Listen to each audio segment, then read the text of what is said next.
So, good day everyone. Today I'm going to discuss the Turning Matrix Fish Product Packaging NC2.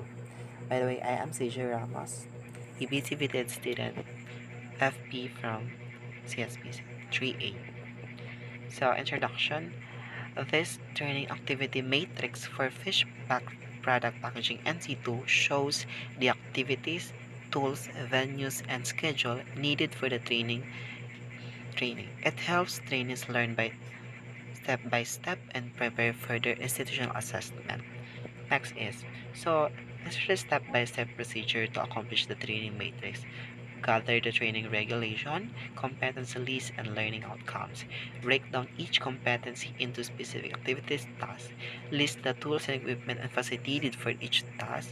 Assign trainees responsible and person to each activity. So, next is schedule date, time, and venue for every activity, add remarks and assessment criteria, review and finalize the matrix accuracy. So if you can see po, here ay my example of my training matrix from training plan to training matrix. So, sundan lang po natin ang arrow. So, sa training requirements, makukuha po siya yung training activity po siya, makukuha po natin siya dito sa training plan natin. You just simply copy paste this po and put it on your training matrix. Next is the trainee.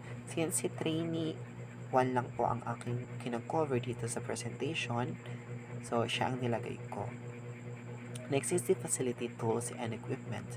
So, coming from training plan, put it on your training matrix. Just simply copy paste this based on the training or learning outcomes po. So, nakadepende kung iba-ibang training LO.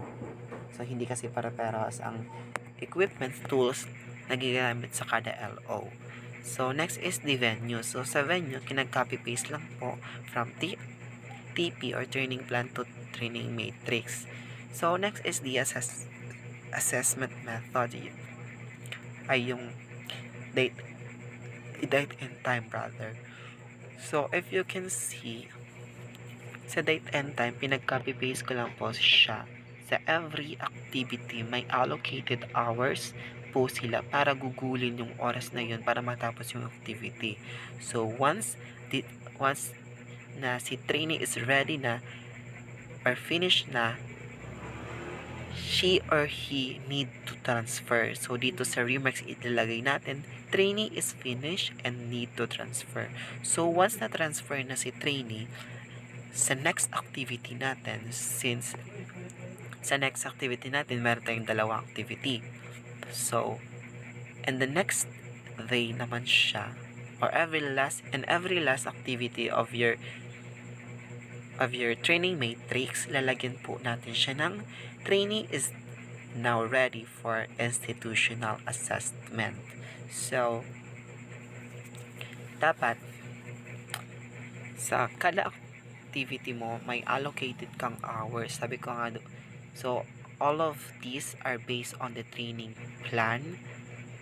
We just need to have or need to transfer this training plan into training matrix and put a remarks if the trainee is now ready for transfer or for institutional assessment. So that's the process on how paano ko na-accomplish yung training matrix ko from training plan to training matrix. So thank you for listening and I hope you learned something. God bless everyone. Thank you.